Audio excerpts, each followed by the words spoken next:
믿기 힘들겠지만 이재명 정부가 증세 폭탄을 터뜨렸습니다. 대선 때 지금은 증세가 바람직하지 않다고 말했던 그 이재명이 말입니다. 그런데 왜 갑자기 태도를 바꾼 걸까요? 2025년 세제 개편안을 보면 소름이 돋습니다. 법인세율 인상, 증권거래세율 환원, 주식, 양도소득세 대주주 기준 강화, 윤석열 정부의 감세 정책을 전면 철회하면서 세수 기반 확충에 나선 겁니다. 3년 연속 세수 결손 가능성이 커지자 정책 기조를 완전히 바꾼 것이죠. 구윤철 부총리 후보자가 인사청문회에서 법인세 인하로 세입 기반이 약화됐다고 지적한 이후 증세 논의가 본격화됐습니다.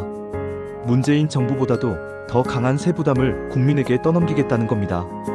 법인세율부터 살펴보겠습니다. 과세표준 2억 원 이하는 9%에서 10%로, 200억 원 이하는 19%에서 20%로, 3천억 원 이하는 21%에서 22%로, 3천억 원 초과는 24%에서 25%로 올라갑니다. 중소법인도 최저 19%에서 20%, 최고 24%에서 25%로 인상됩니다. 한국의 법인세 최고 세율은 이미 지방세 포함 26.4%로 OECD 평균 23.6%보다 높습니다.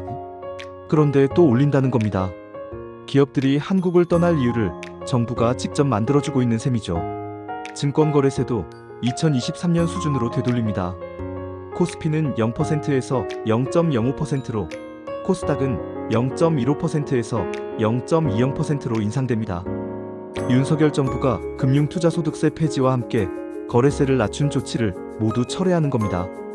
정부는 과거 거래세 인하가 거래량이나 주가에 큰 영향을 주지 않았다고 주장합니다. 하지만 증권거래세는 손익과 상관없이 모든 거래에 부과됩니다. 손해를 봐도 세금을 내야 한다는 뜻이죠. 가장 충격적인 건 주식 양도소득세입니다. 대주주 기준을 종목당 50억 원에서 10억 원으로 대폭 낮췄습니다. 코스피 1%, 코스닥 2% 지분율 기준도 부활시켰습니다. 연말에 대주주들이 세금을 피하려고 주식을 대량 매도하면 시장이 요동칠 수밖에 없습니다. 이 모든 조치로 향후 5년간 연평균 8조 2천억 원의 세부담이 늘어납니다. 문재인 정부 첫 세법 개정 때보다 1.5배 많은 수준입니다. 법인세 인상으로 4조 6천억 원, 증권거래세 인상으로 2조 3천억 원을 더 걷겠다는 계산입니다. 전문가들은 경고합니다. 세수 부족의 원인이 단순히 세율이 아니라 투자 환경과 경기 둔화 때문이라고 말입니다. 주요국들이 세부담을 낮추는 추세에서 한국만 역주행하고 있다는 비판도 거세집니다. 정부는 이를 세부담 정상화라고 포장합니다. 조세 형평성과 재정 건전성을 위한 불가피한 선택이라고 강조하죠. 하지만 결국 그 부담은 기업과 투자자, 그리고 국민 모두에게 돌아갑니다.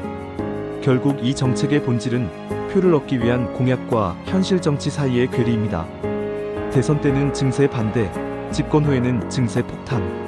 과연 이게 국민이 원했던 변화일까요? 구독, 좋아요, 알림 설정 꼭 부탁드립니다. 또한 댓글은 저에게 힘이 됩니다. 감사합니다.